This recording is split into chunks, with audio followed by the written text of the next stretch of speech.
Hello दोस्तों, कैसे हैं सब। स्वागत है आप सभी का कॉमिक वर्ल्ड चैनल पर। तो चलिए दोस्तों, शुरू करते हैं राज कॉमिक्स में नागराज वर्ल्ड टेररिज्म सीरीज की अगली कॉमिक्स, नागराज अंडर अरेस्ट, जो कि तीन सिक्के का तीसरा भाग है। तो चलिए दोस्तों, फिर शुरू करते हैं। पूर्व कथानक तीन सिक्के व जंग मौत तक में आपने पढ़ा कि इटली के प्रेसिडेंट के आग्रह पर नागराज इटली के माफिया संगठनों का अंत करने रोम पहुंचा। वहां उसकी मुलाकात टैक्सी ड्राइवर झप्पी सिंह से होती है। नागराज माफिया द्वारा किए जा रहे छुटपुट हमलों से बचता है। नागराज ग्लैडिएटर्स फाइट देखने अरीना पहुंचता है। नागराज वहां एक प्रेमी युगल फ्लूट और टबी को ग्लैडिएटर फाइटर्स के चंगुल से निकालता है।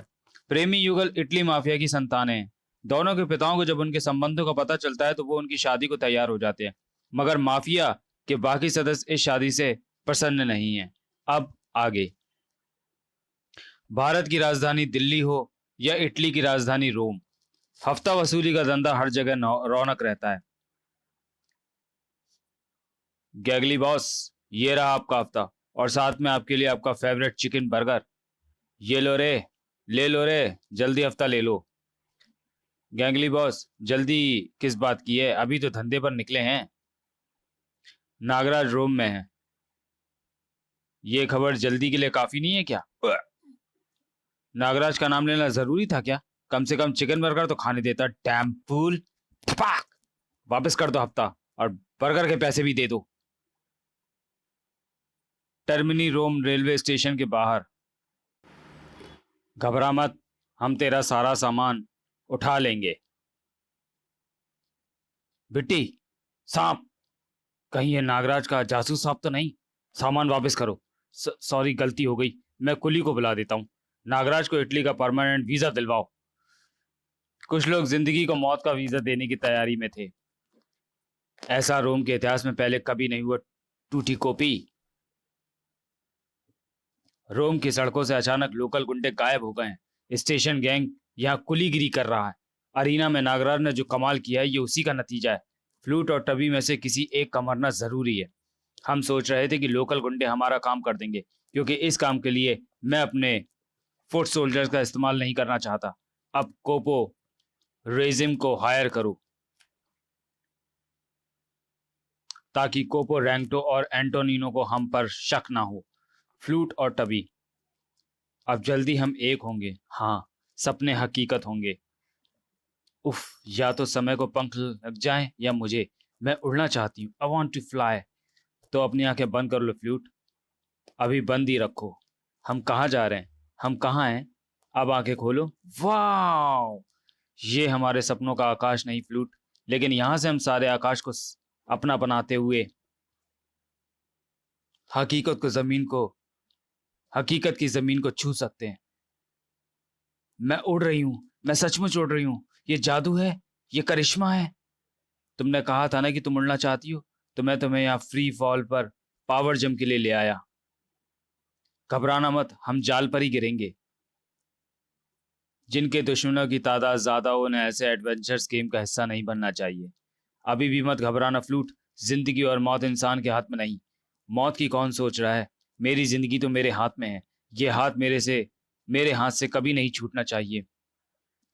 जिंदगी और मौत सचमुच इंसानों के हाथ में नहीं। साए सर हिस। जिंदगी है तो पल भर में बचने का जरिया भी बन जाएगा। नागों का जाल। धप धप चाक। नागराज, तुम पर मंडराते खतरे का आभास था मुझे, और अब देखो कैसे खतरा बनकर मैं मंडराता हूं उन लोगों के सिरों पर जो तुम्हें मौत देने की कोशिश कर रहे थे। टैंग जिंग आ। जल्लादों को नहीं भूलना चाहिए कि फंदे उनके गले में भी पड़ सकते हैं। सक आ। बहुत नागराज, बहुत नागराज नागराज हो चुकी, अब और नहीं। सुश सुश। अपने 10 सोल्जर के साथ आया है कैपो रेजिम।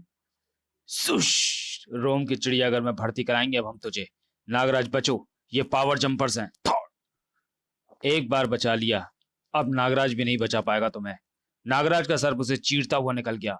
साइंस पाक। ओ। तभी तुम फ्लूट को लेकर यहां से निकलो, क्योंकि तुम इनके निशाने पर हो और मैं नहीं चाहता कि तुम दोनों किसी खतरे में पड़ो। थॉर थॉर गो फास्ट। लड़ाई में मैं नागराज का साथ देना चाहता था, मगर उसका कहा भी नहीं टाल सकता। Zoom! टाल तो तू मौत भी नहीं सकता। उनकी टलेगी, मगर तेरी नहीं, क्योंकि मैं उनके पीछे हूं। कार को रोकना मत टबी, मगर तुम्हारी सांसें जरूर रुकेंगी। स्यूश स्यूश। देखो कुछ लोग तमाशा कर रहे हैं। फिलहाल तुम रुको और अपनी सांसें चालू रख सकते हो तो रखो। किल दैम जिंग। हमारे पास दुश्मन को छका कर मारने का मौका है। कार चलाते रहो टबी। नागराज को पावर जंप के लिए विशेष शूज की जरूरत नहीं थी। अरे, उसने सांप उछाले। स्पाक थड़ थड़। ये तो खुद बड़े सांप जैसा है। बहुत उछल कूद मचा ली। वो देखो, नागों से बनी रस्सी। अब जमीन पर आ जाओ। कौन है ये स्नेक मैन? साय।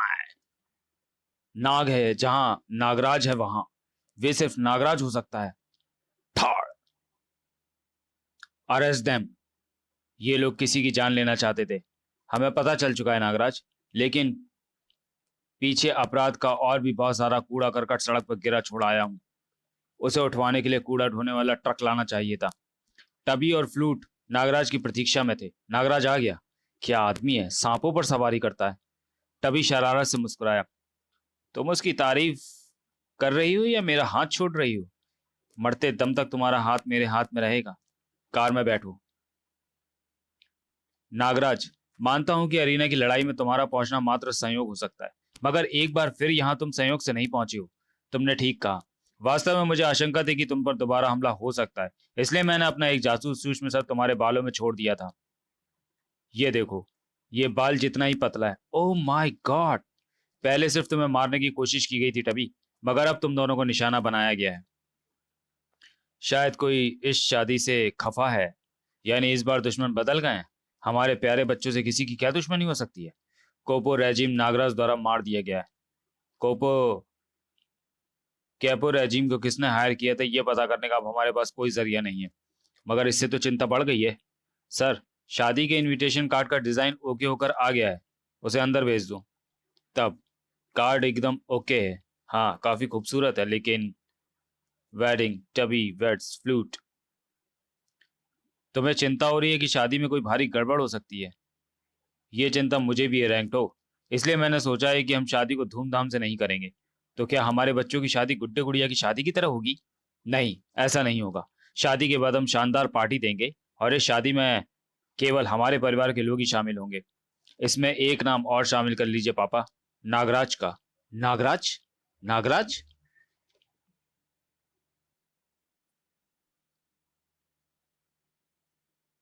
फिर एकदम सादे समारोह में सेंट पीटर चर्च में शादी हुई। मुबारक हो, अब आप पति पत्नी हैं। और हम समधी। नागराज, तुमने 2 बार हमारे बच्चों की जान बचाई है। हम चाहते हैं कि रिसेप्शन पार्टी में भी तुम हमारे खास मेहमान बनो। मैंने टबी और फ्लूट से उनकी शादी तक साथ रहने का वादा किया था। शादी पार्टी के बिना अधूरी, और पार्टी तुम्हारे बिना तुम मना नहीं कर सकते नागराज। मैं वाकई मना कर सकता हूँ। नागराज को अपने दरवाजे पर देखकर सिल्वियानी की खुशी छुपाए नहीं छुप रही थी। उफ नागराज, मैं यकीन नहीं कर पा रही हूँ कि तुम मेरे घर आए हो। तो करो। यकीन करना पड़ेगा, क्योंकि जब तक तुम यकीन नहीं करोगी, रास्ता नहीं छोड़ोगी जिससे कि मैं भीतर आ पाऊं। ओह, मैं सचमुच, मुझे यकीन, छोड़ो, आओ प्लीज नागराज, अंदर आ जाओ। सिल्वियानो, मेरे सफर के हर अजनबी शहर में तुम जैसा कोई एक इंसान जरूर होता है जिस पर मैं विश्वास कर पाता हूँ। और यही विश्वास मेरे यहाँ आने की वजह है। वजह जो भी हो, तुम मेरे यहाँ आए, मेरे मेरे लिए ये पल बहुत खास है। मैं अभी आई। अरे सुनो, मेहमान नवाजी की जरूरत नहीं, मैं विस्की बियर नहीं पीता। मैं तुम्हारे लिए दूध लाने गई थी। दूध? गुड। तुम वाकई एक ब्रिलियंट वकील हो। कब कहाँ किसे किस चीज की जरूरत पड़ सकती है तुम अच्छी तरह से अनुमान लगा सकती हो। पता नहीं। फिर तो तुम ये भी अनुमान लगा सकती होगी कि मैं यहाँ सिर्फ दूध पीने नहीं आया। विश्व भ्रमण का मेरा मकसद तो तुम जानती ही होगी सिल्वियानो। मेरा निशाना है विश्व आतंकवाद। विश्व आतंकवाद की जड़ें काटता हुआ मैं देश देश घूमता हुआ यहाँ इटली पहुंचा हूँ। यहाँ मुझे इटालियन माफिया को तबाह करना है, जो वर्ल्ड पावर बनने का सपना देख रहा है। तुम पेशे से वकील हो। तुम्हारे पास भी ऐसे लोगों के केस जरूर आते होंगे। इटालियन माफिया के बारे में शायद तुमसे बेहतर मुझे कोई नहीं बता सकता। मैं शायद इसी मकसद से यहाँ आई हूँ। क्या तुम मेरी मदद शब्द का इस्तेमाल मत करना नागराज, नहीं तो मैं बुरा मान जाऊंगी। आओ, मैं तुम्हें किसी से मिलवाना चाहती हूँ। तुम मुझे छोटे बच्चे की तरह उंगली पकड़ कर क्यों ले जा रही हो? हाथ तो छोड़ो। और यहाँ कमरे में इतना अंधेरा क्यों कर रखा है? कम से कम लाइट तो ऑन करो। ये रहा स्विच बोर्ड। अरे, लाइट ऑन नहीं हुई। रोशनियों से इस कमरे का नाता कई साल पहले ही टूट चुका है नागराज। क्या मतलब? नागराज, ये मेरे अंकल हैं, डिसिल्वा टैको। तुम्हें तुम्हारे सवालों के बेहतर जवाब मेरे अंकल ही दे सकते हैं। रोशनी खुशियों का प्रतीक है। खुशियां मेरे जीवन में कभी नहीं लौटेंगी, तो रोशनियां मेरे लिए निरर्थक हैं। पिछले 5 सालों में इस कमरे के अंधेरे में सिल्वियानो के अलावा अगर कोई आया है तो वो तुम ही हो नागराज। मुझे तुम्हारा इंतजार था आतंक, पिछले 5 वर्षों से। मैं जानता था कि एक न एक दिन तुम इटली जरूर आओगे, और संयोग से तुम सिल्वियानो को मिल भी गए। मैं जानता हूँ, यहाँ तुम इटालियन माफिया का खात्मा करने आए हो। मैं तुम्हें उनके बारे में बता सकता हूँ। सबसे पहले मैं इन अंधेरों की वजह जानना चाहता हूँ। वजह मेरा वो परिवार है जिनकी यादें अब मेरे सीने में और सूरतें उस तस्वीर में रह गई हैं। वजह है मेरा ये जला हुआ जिस्म। वजह है मेरा वो फर्ज जिसे मैं अपनी जान और अपने परिवार से भी ज्यादा अहमियत देता था। वजह है वो हालात जिसके कारण जिनके कारण सिल्वियानो यहाँ रहने को मजबूर है। नागराज, मैं इटली के एंटी टेररिज्म इंटेलिजेंस ब्यूरो का चीफ था।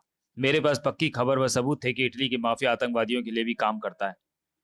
मैं उनके पीछे हाथ धोकर पड़ गया था। ये लोग वर्ल्ड पावर बनना चाहते थे नागराज। इनके तार पूरे संसार के अंडरवर्ल्ड के लोगों से जुड़े थे। तो चलिए दोस्तों, वीडियो को यहीं समाप्त करते हैं और मिलते हैं नागराज अंडर अरेस्ट के दूसरे और अंतिम भाग में अगले वीडियो में। तब तक के लिए धन्यवाद।